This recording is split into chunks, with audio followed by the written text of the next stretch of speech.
Thank you, everybody. Thank you for having us here. Gabino and I are super excited to be here. And when BizClick Media reached out to us a couple months back and talked to us about coming to this event, we knew how to take a flight out from New York City to come here in London to be the very first FinTech and InsurTech Live conference. So thank you very much for having us. We're super excited to be here. Very honored. I do want to give another kudos out to BizClick Media. For having a physical and virtual event, a hybrid event. You have to really be fearless in the face of this pandemic and keep pushing forward and seeing things through. So kudos to you guys for putting this event together and having us here. It's a great opportunity. Yeah. Thank you again, BizClick. So yeah, a lot of news is happening this week within finance. I think there's another major conference going on around the corner, right? Sibos. Sibos is another big conference, but it's only virtual, unfortunately. And I think they have their celebrities, their big-name vendors and companies all telling the news and stuff over there. It's very curated to that safe space for those people. But if you really want to understand what's bleeding-edge technology, what's going to be pushing the envelope, what's really taking things to another level, that's going to totally disrupt finance, it's going to be at a conference like this with the guys at FinTech and InsurTech. These guys, they do their own homework. They eat their own dog food. They talk to entrepreneurs like Gabino and myself on a regular basis. They post articles online and publications consistently. So I think everybody tuning into this event will learn a lot from everything that the presenters are going to share here. Some of them are here with us right now. So we're looking forward to a great event. So how are we going to bring about the future of FinTech into finance?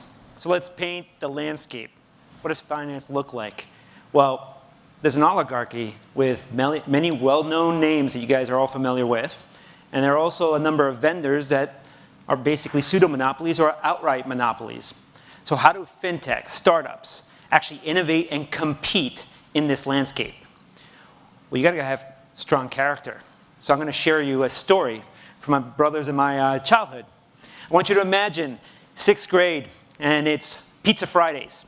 And we got our big clunky lunch tray tables. The lunch lady's giving us our pizza slices. We're walking out into the big cafeteria auditorium. The entire school is having lunch, okay? And my brother and I like to sit across from each other, so we walked alongside our respective grade school, 6th grades class. There were about how many? 30, 40 kids. 30, 40 kids in our class. Steve's walking across from me. We sit down, respectively. We're getting our pizza slices ready to eat. And then all of a sudden, in unison, our entire class stands up, takes their food trays and all their belongings, and they walk way across the other side of the auditorium away from us, leaving my brother and I alone in front of the entire school to let everyone know that we were ostracized, that we were nobody, that we were worth nothing. This story is not about victimhood. My brother and I have plenty revenge stories to talk about later. But what we're trying to share here to the entrepreneurs, to the startups, to the fintechs, is this is real life. Bullying is terrible, but you got to build strong character. When you go out there, you're going to have the experts telling you, your idea is worthless. It's going to amount to nothing. You can't do this. And you got to allow that tsunami of negativity hit you, wave over you, and dissipate, and you're still standing in that one space. You got to have the perseverance to play the long game. So what Sapphire had been evangelizing for some time now is we've been telling folks, you solve things in pre-trade before you start trading, and all of a sudden you can streamline and do these trading and post-trade activities much better, much more efficiently, much more cost-effective. Right, and so just to understand how Sapphire plays in the space of finance that we're doing, I'm going to relate a story that happened earlier this year. So I'm sure most of you heard of the Robinhood GameStop fiasco that happened earlier this year, right? We've been trying to address that type of issue for quite some time, for almost 5 years. And in that situation, there was a great dichotomy, a great story. You have the evil hedge fund managers trying to short a stock of a struggling company with GameStop. Then you have the individual investors all rising up under the Reddit forum of Wall Street bets to stick it to the fat cats, right? The establishment. Then you have Vlad, who runs the CEO of Robinhood, what a name that is for a guy who's in a rock and a hard spot. And then you have fellow entrepreneur Dave Portnoy, right? He runs Barstool Sports. You might know him from doing all the pizza reviews around the United States. Pretty funny guy. He has his own ETF fund that he launched. He's an active investor. They're on TV debating what's actually happening, what's really going on Bloomberg, Fox Business, CNBC. But in that whole spectrum, people weren't clear what was really going wrong. There's a lot of speculation, but not a complete understanding. And so I like to quote a good friend of ours that we just recently got in touch with again, Virginie O'Shea, of the CEO of Firebrand Research. Yeah, you guys should definitely follow her if you're not on LinkedIn, Firebrand Research. LinkedIn and Twitter, she puts out good content on there. She talked, I put a meme actually last week that said that in trading, things move at the speed of a bullet train. But in post-trade, where all the settlements are happening, where all the debits and credits are occurring, where the actual shares of these stocks are, happens at the speed of a steamboat. Super, super slow, right? So you have high-frequency trading occurring, but you don't really know where all the debits and credits are supposed to happen, how many shares of this stock actually exist, and are you actually shorting more stocks than actually exist in that inventory? And that's a major issue. Yeah, so to elaborate, everyone knows basically, you buy more stocks, pushes the price up. You sell more stocks of the same kind, pushes the price down. And also for some context, the industry, regulators say you have about 48 hours after a trade is done to settle the accounts, meaning to debit and credit accounts, right? So they call it T+2. That might be a term you'll hear. And now the industry, after this GameStop issue, is going to T+1, so meaning 24 hours after the trade, they're going to try to settle it. But we're going to tell you it can be done in real time. Now, to kind of understand what's happened with the GameStop issue, there's something called securities lending. Traditionally, the way this would work is you're going to borrow shares of GameStop, right, from a broker because you got to fulfill an obligation somewhere else, like collateral. But in reality, what these hedge fund managers were doing were colluding to borrow GameStop shares they didn't own and then en masse sell them. Because if they were at 20, and you sell them en masse and you push the price down, you can buy them at 10, then you give them back to the broker, you make a $10 profit. Of course, the company gets hurt, and you superficially push down the price. Now, the regular investor at Wall Street Bets and whatnot wound up finding about this trick. They started buying at the lows, increasing the price, avoiding the hedge fund managers from buying the lower price. That's why some of them were going out of business. They were reborrowing from the brokers additional GameStop shares to try to push the prices down so they couldn't keep up with it. But in reality, were those brokers actually lending more than they should? You couldn't know, because if it's being traded between Sally, Harry, and Jack, and so on, multiple times in a day, where do those assets sit in whose accounts? So there's a lot of innovation. Part of it is actually doing this in pre-trade, and then how do you map it? There's some technologies we're going to talk about later in post. Right, so when it comes to everything on pre-trade, we try to tell people, guys, look, if you just set up things properly in the pre-trade space, you're going to have benefits during trading and post-trade. But the industry says, no, we don't need anything in pre-trade. That's not the problem. We got technology that handles all that stuff. We have emails and spreadsheets and faxes. Faxes, the 1980 technology that people are still using today to communicate. I mean, is that digitization? The opportunity to mess up a 16-digit account number by misreading an 8 as a 6 or it's smudged the wrong way? You have compounding issues going down the trading life cycle, right? But that's what these guys kept thinking. No. The traders keep telling us, fix the post-trade. So you have the high-frequency traders, these breadwinners, rainmakers, making the money during the days, and then they're screaming when the trades fail afterwards, and they tell operations, fix it. So they all scramble, rush to fix it, and they have 48 hours to do it. There's a pressure time cooker going on, and it's a massive opportunity for third-party vendors to make a lot of money to get out of these institutions. So what we came in, and I like to use an analogy, trading is kind of like air transportation, right? You should be treating the trades like you treat people on a plane. Have a lot of safety precautions in advance, so when the plane takes off, it's not going to crash. It's going to land to its destination safely. Right? Today, the trades are being put on cardboard boxes and paper planes and just chucking it and hoping it lands at the other side. And when it lands, in many cases, it crashes. There's no black box. You don't know how to put that trade back together. It's all in pieces. So you hire these third-party companies. These third parties come in and like, hey, I'm a specialist in putting engines back together. It's a million pieces, but we'll do our best, and we have 48 hours. Oh, and another company comes in, I just put cockpits together. But people want the whole plane together. How are you going to get all that together? And so what Sapphire has looked into is, what if we put in an artificial intelligence via black box in the pre-trade? Because then you can guarantee that your trade won't fail. And even if it did, you can reuse that information to put it back together on the same trading day. So how do you create an appetite in the industry that didn't value pre-trade? They only value trading and post-trade because that's where the volumes are and the money's to be made. So I'm going to share another story because every entrepreneur, every startup, every FinTech is going to go through this. So in a previous life, actually while I was at the New York Stock Exchange and JP Morgan, I also had a mobile app business. So for a number of years, I was actually trying to practice to be an entrepreneur. I had 2 failed businesses prior to that. This third business broke even, thankfully. And what we did here, in my introduction, you may have heard, I'm a former McKinsey and Company firm member, and my team and myself, we know how to build software products faster to market. So we really got hopped onto the hot trend of mobile apps. And a lot of technology firms tend to act like a waiter. Okay, you want your eggs sunny side up, you want your steak medium well, or you're being a doctor just reacting to the symptoms, but not really listening or trying to find out the root cause. So I had a client, actually a Kuwaiti royal family member, found me on some clickbait website. Okay, I didn't advertise, but that website said that my firm was the #2 top mobile app developer in New York. We were good, but not that good. Nonetheless, they gave me their idea. Their first idea was terrible. I didn't believe in it. I said, I don't care how much money you give me, I won't do it.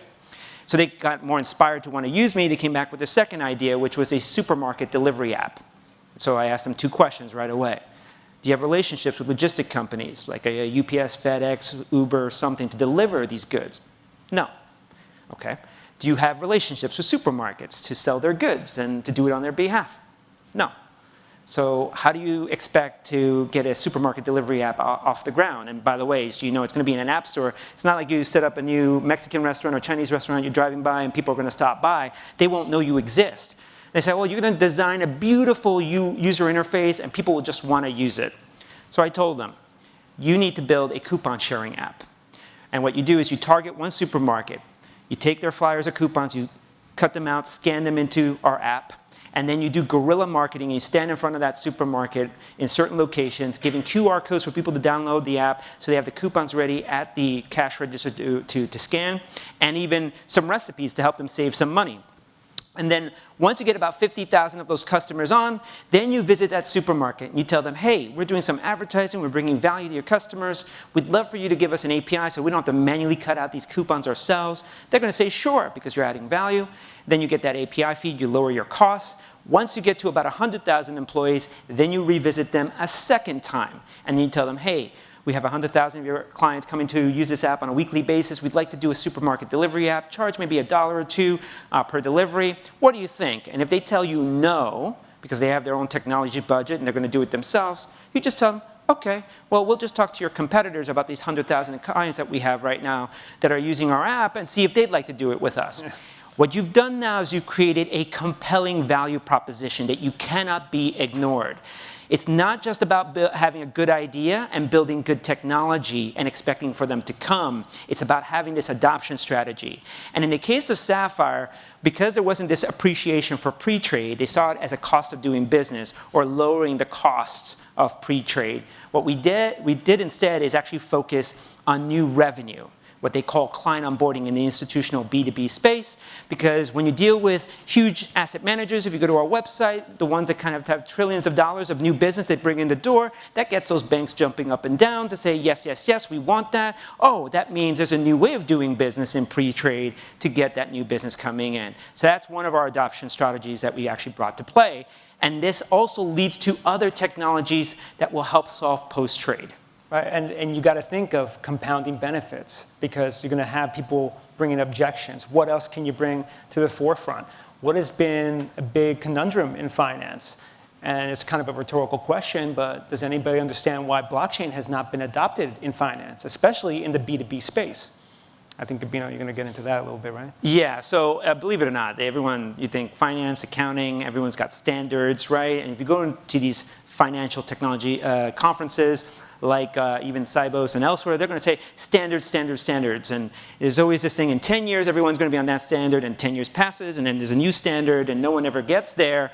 And the truth is that FIX is a good example. The FIX protocol for buys and sells is a standard. I used to build FIX engines in the New York Stock Exchange. I would read these files coming in, and some of these firms would bastardize some of the standards. Why? Because there's technology systems from the 60s, 70s, 80s, 90s that are still in place, and then they try to map it to a standard, and they have to force fit things in place. So what we did is in Sapphire, we have 68 patents, believe it or not, already issued, to remember the relationship of data and documents per firm in perpetuity of those funds.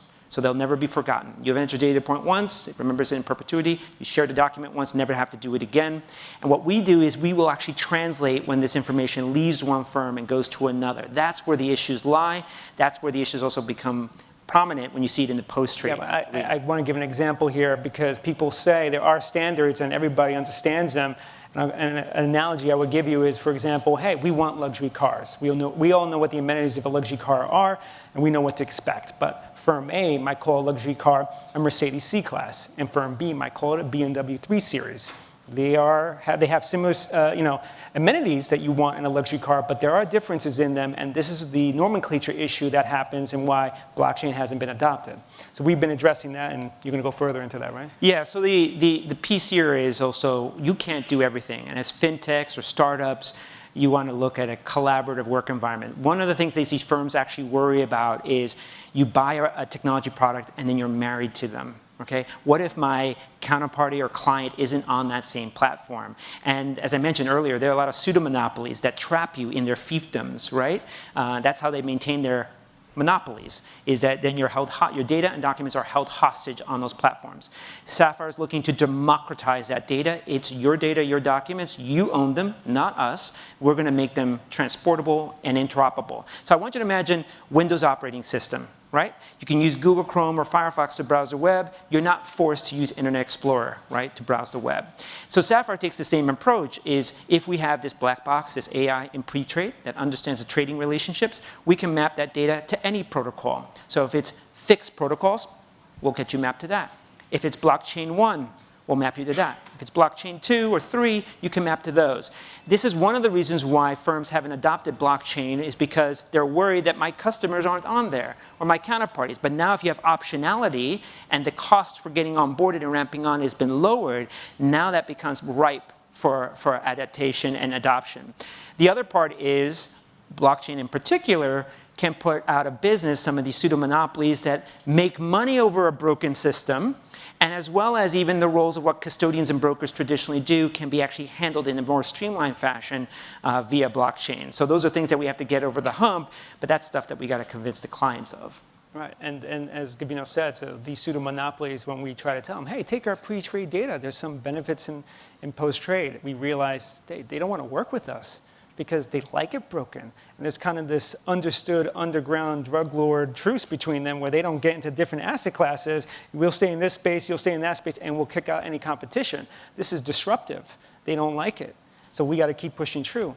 And we have to keep evangelizing. And our clients end up getting sort of brainwashed because they'll hear from a vendor that's been there for decades, it's never been done this way, can't happen, it won't happen. And they'll tell us, no, it's never been done this way. And we'll say, why? Why isn't it done this way? And they're like, it just has never been done this way. And I want to give you an example of a scientific experiment from psychologists that did a number of years ago. You might have heard of this, so just bear with me if you have. The 5-monkey experiment, where the scientists had a big cage with 5 monkeys in it, and they put a ladder in the middle with bananas on top. And then eventually one of the monkeys would try to climb that ladder and grab that banana. And then cold water would be shot down on that monkey to prevent him from catching that banana, plus spraying the other 4 monkeys with the same cold water. They would stop for a while, but the temptation would come back to try to get that banana. They'll climb back up, and all of them get punished, regardless. Eventually, they all agree and realize it doesn't make sense to grab that banana, and they don't get sprayed with cold water. So they take the experiment one step further, and they remove one of the monkeys and put a new one in, who's never been splashed with cold water. And that monkey will start climbing the ladder to get that banana, but the other 4 have been conditioned to stop him. So they jump and grab that monkey, beat him up, don't let him grab the banana. Okay? And he doesn't understand why, but eventually he learns not to grab the banana. And the scientists continue to replace all the other monkeys with new ones that end up going through the same experience. And eventually they're none of the original monkeys that are in there. They're all new. And they don't touch the banana, even though now they turned off the water sprinkler that sprays cold water. they never attempt to get it. And so the moral of that story is, if someone tells you that we can't do it this way because it's always been done this way, it's a ripe opportunity for innovation. You need to kick through that wall because right there's a hot opportunity for you to find innovation. So to kind of sum this up a little bit more on what we've been doing within finance, I mean, we turned it a little bit into evangelists, as Gabino has said, right? We had to be in this for the long haul and get some buy-in from clients to understand the bigger picture. And bring continuous value. And so you constantly have to persevere through this. You have to have an unrelenting will to persevere through all this, to see it through. And I'm going to sum it up with a quote that my brother and I live by. I'm going to have to give him credit because he came up with it when we were like 10 years old going through some of these dark times. It kind of goes like this, that patience is a virtue. And it may not win you the battle, but it'll certainly win you the war. Thanks for having us. We appreciate it. I think there's an opportunity for some questions.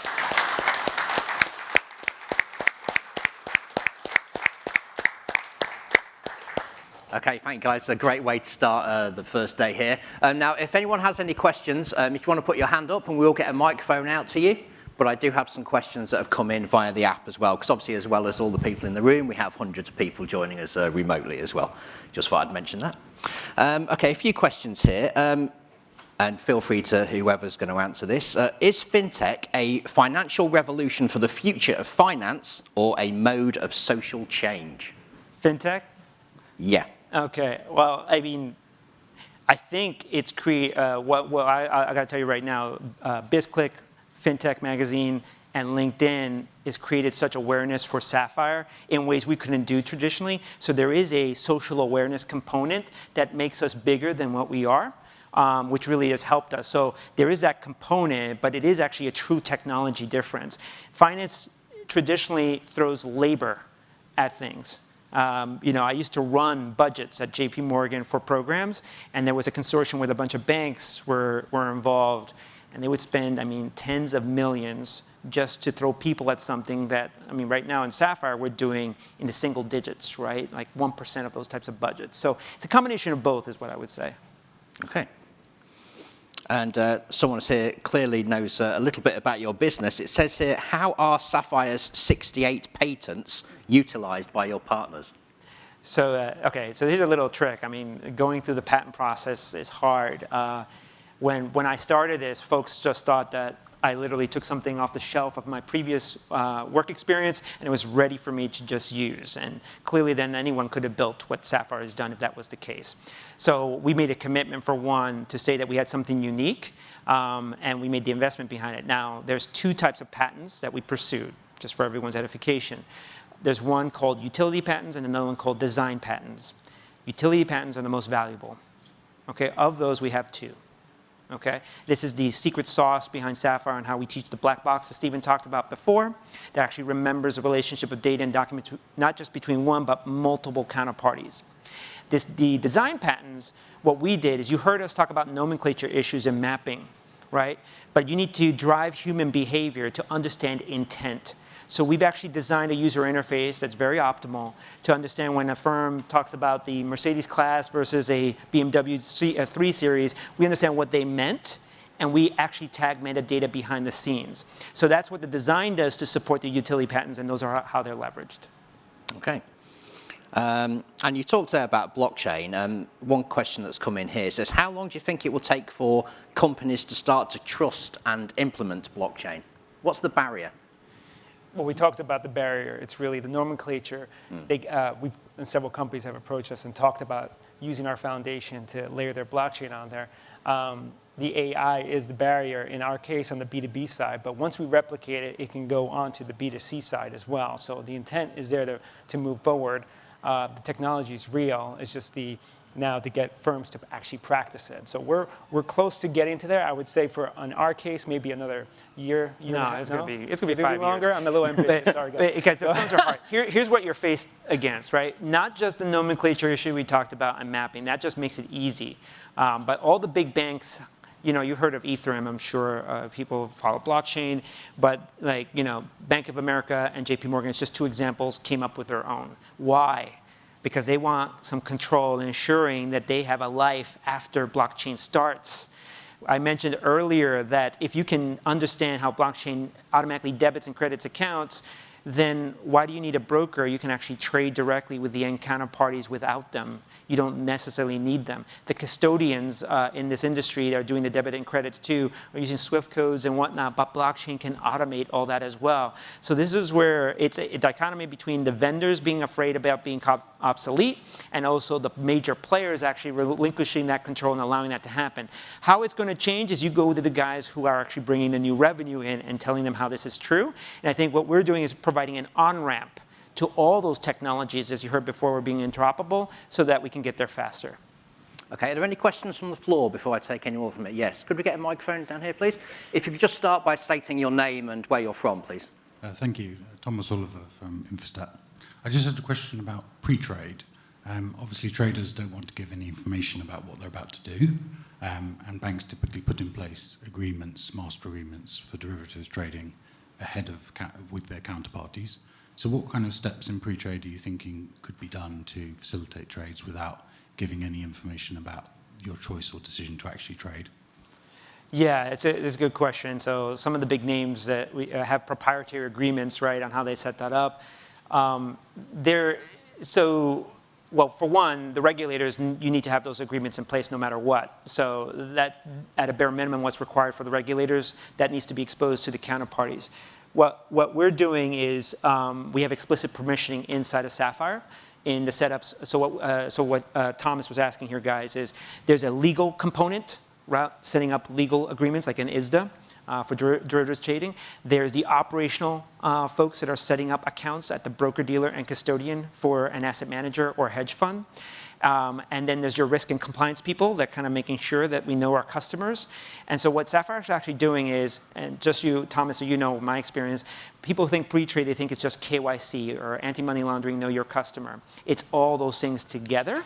And so we actually bring those to bear. So I'll give you one very clear example that Sapphire does and is ISDAs. When COVID hit, all the funds dropped in their value.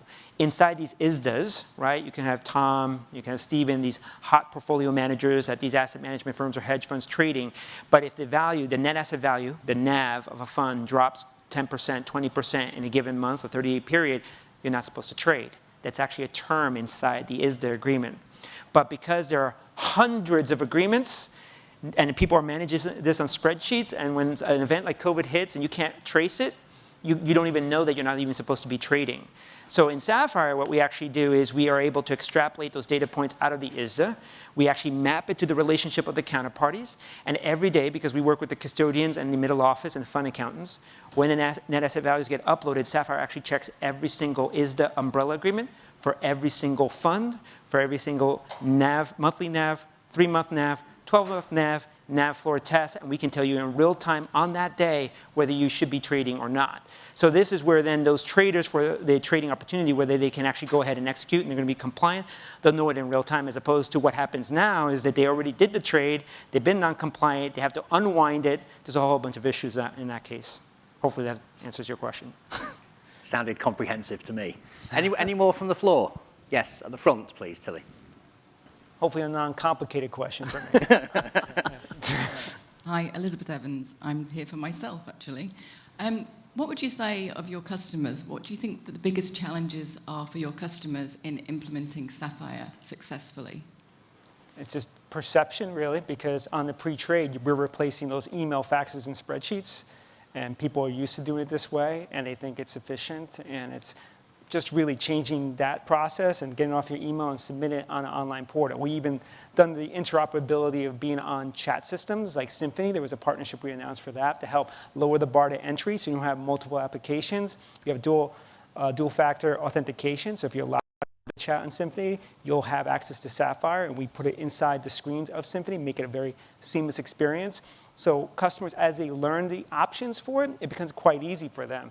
The ones who don't want to do it, it's usually not those reasons. It's usually something else that's on there. Or maybe they have another vendor in mind they want to work with. So those are some of the challenges we go into. I don't know if you want to elaborate. Yeah, there's one more I would say. There's also a cultural problem in finance, okay? If finance is overly regulated, Okay, regulators are motivated by creating more rules. And some of those rules are outdated or they mean well, but they cause unintended consequences. So there's the fear and people become robots, right, around the checklist with the compliance folks. And so they want the illusion of control and the perception of perfection.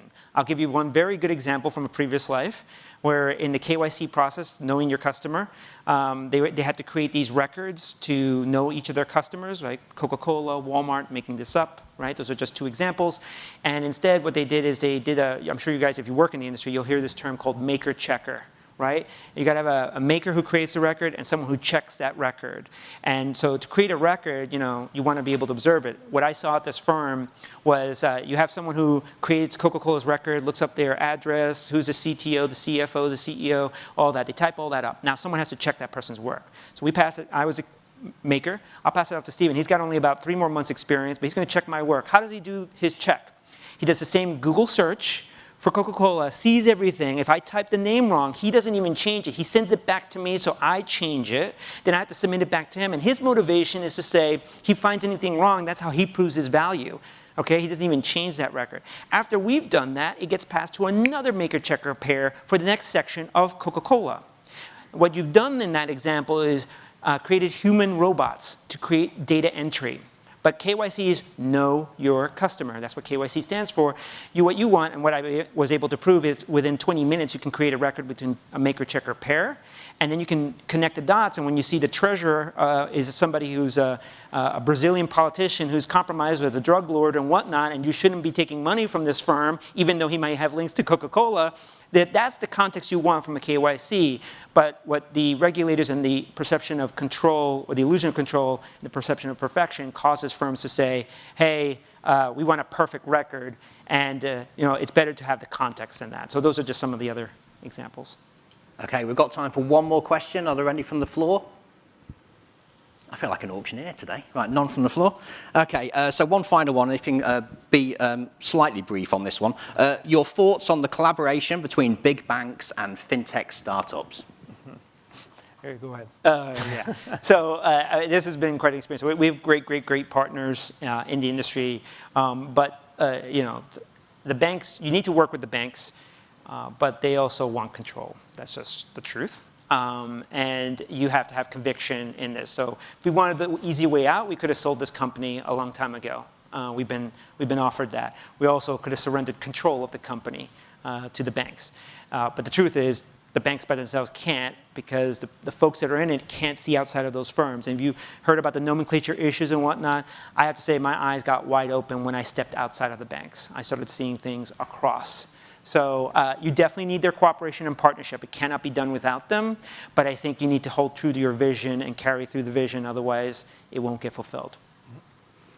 Okay, we're going to have to leave it there. But everybody, please say a big round of applause, please, for Gabino and Steven. Thanks so much.